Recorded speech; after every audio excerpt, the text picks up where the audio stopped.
Malapetaka pemuda Indonesia dilanda perang pemikiran, dihilangkan akar sejarah. Ungkapan tersebut mencerminkan kekhawatiran terhadap kondisi pemuda Indonesia yang dihadapkan pada perang pemikiran atau Ghazwul Fikri.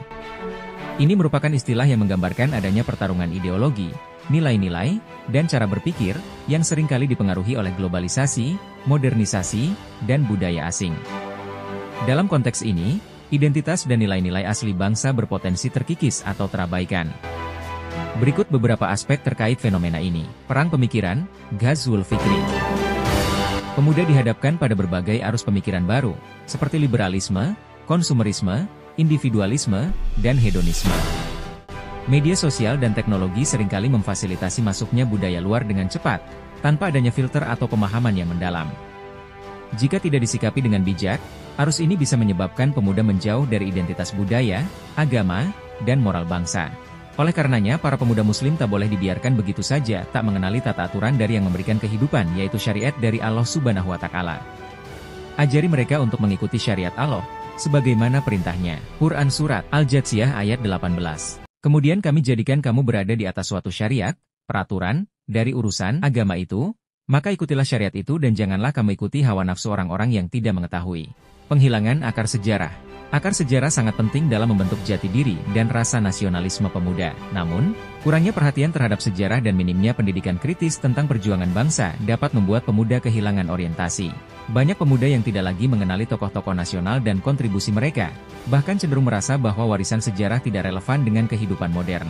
Kurangnya literasi sejarah membuat generasi muda rentan terhadap manipulasi informasi atau narasi yang membelokkan fakta sejarah. Terlebih lagi bahwa sebaik-baik kisah sejarah yang dapat diambil pelajaran dan hikmah berharga, adalah kisah-kisah yang terdapat dalam ayat-ayat Al-Quran dan hadits-hadits yang syahih dari Rasulullah Shallallahu Alaihi Wasallam. Sesungguhnya pada kisah-kisah mereka, para nabi dan umat mereka, itu terdapat pelajaran bagi orang-orang yang mempunyai akal sehat. Al-Quran itu bukanlah cerita yang dibuat-buat, akan tetapi membenarkan kitab-kitab yang sebelumnya dan menjelaskan segala sesuatu, serta sebagai petunjuk dan rahmat bagi orang-orang yang beriman. Krisis identitas bisa menggerus rasa cinta tanah air dan solidaritas sosial.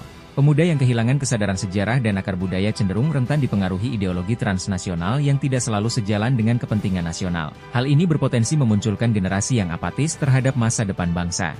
Apalagi kisah para rasul dan sahabatnya, bagaikan para serdadu Allah yang meneguhkan jiwa dan semangat keimanan kita.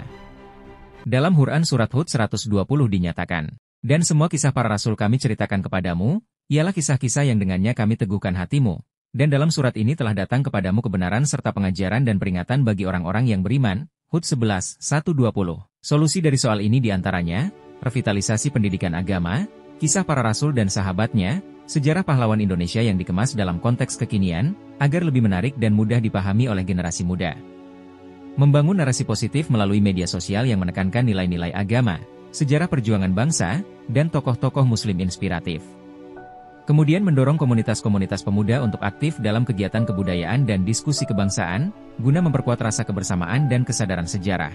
Fenomena ini bukan sekadar tantangan, tetapi juga peluang bagi pemuda untuk menemukan keseimbangan antara nilai-nilai agama, tradisi, dan kehidupan modern, agar tetap relevan di era globalisasi, tanpa kehilangan jati diri.